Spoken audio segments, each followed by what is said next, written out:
This is Bill Carozza, principal at Harold Martin School in Hopkinton, New Hampshire. And today we'll be looking at mylearningplan.com on the screencast. And as you can see by the big arrow there, the address is www.mylearningplan.com. You head to that page, as I did here, and simply log in. Your username is your email address, and your password begins with the default email address you were given, and then you should change that later on. Click Login, and it should take you to the page of My Learning Plan. Here it is. On the left-hand side, you have your various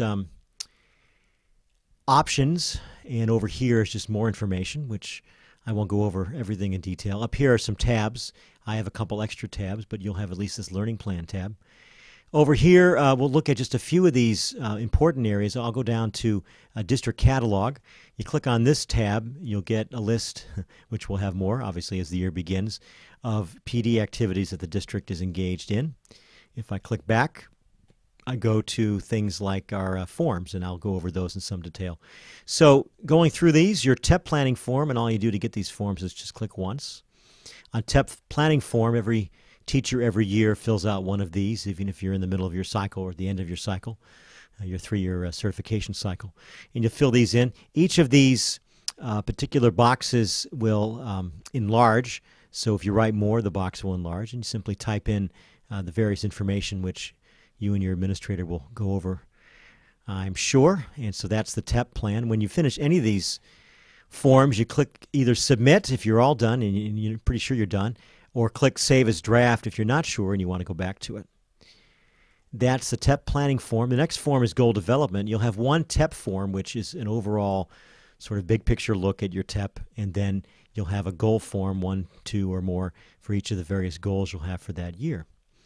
Again, same thing with the boxes. You type in what you want to type in, and then after you're done, submit or save as draft. Next is IA goal form. If you're an instructional assistant, you would use this goal form.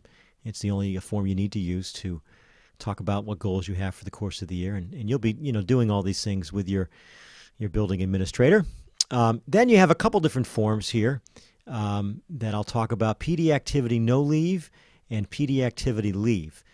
If you're doing something, say on a Saturday or an evening, and you don't need to ask for any leave for the day or half a day or whatever, you fill out this form, no leave required. You write in the title. You have some drop-down menus that describe the type of activity, so pick the one that best describes your activity. You can type in a description, a website if there is one that's relevant, start and end date using this formula here for months and days and years, and a little more detail under meeting dates and times. Under provider, this drop-down menu has a few different providers. If one of these does not fit, then you click Not on List, and you write in your provider. In this box, you'd write down just briefly a short paragraph, a couple sentences about how this activity meets your PD plan, really your TEP. You might have a goal or two listed there that you might want to click. And then the hours. Most teachers in Hopkinton are not counting hours, so you could click Not Counting. If you are, you can click that you're counting hours. And then you type, or rather click the appropriate box for your certification. These are mine, but you'll have your own, and college credits if necessary.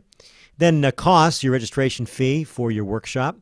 Transportation, right in there, based probably on MapQuest or Google Maps, how far it is, a number of miles times the mileage rate, which does change from time to time. Any tolls, meals, or lodging. And it's important to note that you still have to ask for transportation and mileage with your office manager based on your anticipated mileage. So you can't just do it on My Learning Plan, and you have to get that done ahead of time. PO number, if you have that, and so on, and then again submit or save as draft. The other form on here would be PD activity leave. If you know you need a sub, then you need to fill that out, and you still have to call the subline for that. TEP progress report, well, annual status report, you would do that at the end of the year. A TEP progress report you might do at the end of a year or in the middle of a year, depending on what your administrator would ask you to do. And then you also have an IA log form here as well, which IAs would fill out from time to time to keep track of their hours.